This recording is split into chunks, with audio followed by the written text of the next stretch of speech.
اور آنے کی وجہ پوچھی۔ احمد نے بڑے نرم لہجے میں کہا، وہ بھائی محمود، ہوا یوں کہ میری مرغی سیر و تفریح کے لیے گھر سے باہر جایا کرتی تھی۔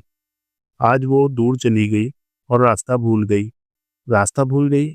اوہو، آپ نے اخبار میں تلاش گمشدہ کا اشتہار دیا ہوتا، محمود بولا۔ جی نہیں، اس کی ضرورت پیش نہیں آئی، وہ غلطی سے آپ کے گھر میں چلی گئی۔ میرے گھر میں چلی گئی؟ محمود نے حیرت سے پوچھا۔ جی ہاں، وہ آپ کے ہاں ہے۔ محمود مسکرایا۔ آپ کو غلط فہمی ہوئی ہے، آپ جیسے عقل مند لڑکے کی مرغی بھی عقل مند ہوگی، وہ گھر کا راستہ نہیں بھول سکتی۔ یہ بات سن کر آصف کہنے لگا، میں نے وہ مرغی آپ کے ہاتھ میں دیکھی تھی۔ محمود نے اسی انداز میں ہکلا کر کہا، وہ میں مارکیٹ سے خرید کر لایا تھا۔ آصف نے منہ بسوڑ لیا۔ احمد اور محمود ہنس پڑے۔ مجھے یقین ہے میری مرغی آپ ہی کے ہاں موجود ہے۔ ٹھیک، 100% ٹھیک۔ آپ کی مرغی میرے پاس ہے تو آپ اس کی نشانیاں بتا دیں۔ اگر یہ نشانیاں ٹھیک ہوئی تو مرغی آپ کی۔ یہ تو آپ کر سکتے ہیں نا؟ کر سکتا ہوں، تو پیجئے، بتائیے آپ کی مرغی کا رنگ کیا ہے؟ احمد فوراً بول اٹھا، سرخ۔ مرغی کا رنگ سرخ، اور وزن کتنا ہے؟ وزن؟ جی ہاں، اس کا وزن کتنا ہے؟ میں نے اسے کبھی نہیں تولا، اور تولنے کی ضرورت بھی کیا تھی؟ پھر بتائیے، مجھے کیسے معلوم ہو کہ آپ درست کہتے ہیں؟ اچھا، آپ یہ فرمائیے، اس کے پروں کی تعداد کیا ہے؟ آپ تو مذاق کر رہے ہیں۔ میں بالکل مذاق نہیں کر رہا، آپ سے آپ کی مرغی کی نشانیاں پوچھ رہا ہوں۔ احمد اٹھ بیٹھا اور غصے سے جانے لگا۔ آصف بھی اس کے پیچھے پیچھے جانے لگا۔ محمود نے زور سے کہکہا لگایا، اور یہ کہکہا احمد کو بہت برا لگا، مگر وہ گھر سے نکل آیا۔ کیوں بھائی، کیا بات ہے، منہ لٹکائے آ رہے ہو؟ تایا جان نے احمد کو مایوسی کی حالت میں دیکھ کر پوچھا۔ احمد نے جو کچھ ہوا تھا وہ سنا دیا۔ یہ محمود تو میری توقع سے زیادہ ذہین ثابت ہوا ہے۔ خیر، آؤ، اب میں تمہارے ساتھ چلتا ہوں۔ راستے میں محمود کے سوالوں کے جواب سوچیں گے۔ احمد، آصف اور تایا جان محمود کے گھر چلے گئے۔ محمود بیٹا، جی فرمائیے۔ تمہارے اور احمد کے درمیان ایک جھگڑا پیدا ہو گیا ہے۔ میں چاہتا ہوں یہ جھگڑا ختم ہو جائے۔ دوستوں میں جھگڑا ہرگز نہیں ہونا چاہیے۔ تایا جان، آپ اس کے بھی بزرگ ہیں اور میرے بھی۔ آپ فیصلہ کر دیں، میں اس فیصلے کو فوراً مان جاؤں گا۔ یہ تمہاری سعادت مندی ہے محمود بیٹا۔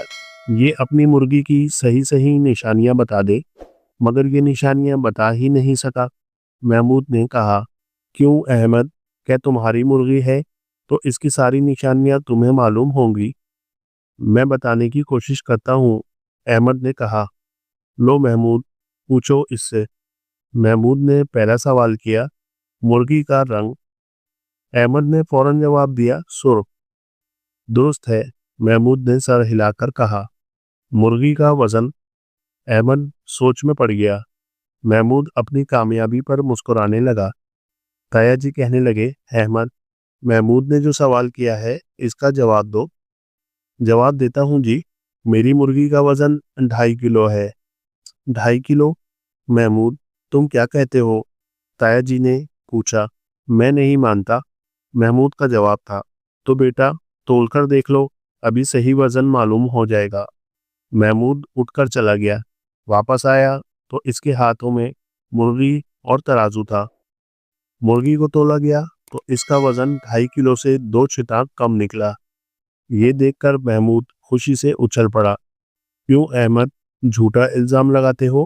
تایا جان غصے سے بولے۔ میری سنیے تایا جان، سناؤ۔ میری مرغی کا وزن 2.5 کلو تھا۔ گھر سے بچھڑ کر اتنی اداس ہوئی کہ اس کا وزن 2 چٹاں کم ہو گیا ہے۔ یہ سن کر محمود پریشان ہو گیا۔ بات معقول ہے محمود بیٹا، تم بھی یقیناً اسے معقول سمجھو گے۔ کوئی اور نشانی پوچھو۔ پوچھتا ہوں، اس کے پروں کی تعداد بتاؤ۔ جی، میری مرغی کے پروں کی تعداد 9,999 ہے۔ غلط، محمود بول اٹھا۔ درست، احمد نے اصرار کیا۔ میں کہتا ہوں یہ غلط ہے۔ میں کہتا ہوں یہ درست ہے، احمد نے کہا۔ دونوں جھگڑنے لگے۔ جھگڑتے کیوں ہو؟ ابھی اس کا فیصلہ ہو جاتا ہے محمود بیٹا۔ فرمائیے تایا جان، مرغی تمہارے پاس ہے نا؟ جی، پر گن لو، معلوم ہو جائے گا۔ احمد ٹھیک کہتا ہے، یہ غلط۔ محمود کے چہرے کا رنگ زرد پڑ گیا۔ محمود بیٹا، کیا سوچتے ہو؟ محمود کچھ دیر خاموش رہا، پھر مرغی احمد کی طرف بڑھا کر بولا، میں اپنے کیے پر نادم ہوں تایا جان۔ شاباش محمود بیٹا، سعادت مند اولاد کوئی بری حرکت کرے پھر اس پر ندامت کا اظہار کرے تو اللہ پاک اسے معاف کر دیتا ہے۔ میں نے دل سے ندامت کا اظہار کیا ہے، محمود بولا۔ چائے پینے کے بعد تایا جان، احمد اور آصف چلنے لگے۔ ہاں، ان کے ساتھ احمد کی مرغی بھی تھی۔ تو دوستو، کہانی پسند آئی ہو تو پلیز لائک کیجیے گا، دوستوں کے ساتھ شیئر بھی کیجیے گا، اور چینل پر نئے ہیں تو پلیز سبسکرائب کر لیں اور بیل آئیکن کے بٹن کو بھی دبا لیں تاکہ ہر نئی آنے والی کہانی کا نوٹیفیکیشن آپ کو وقت پر مل سکے۔ تو ملتے ہیں اسی طرح ایک نئی کہانی، ایک نئی قصے کے ساتھ۔ اللہ حافظ۔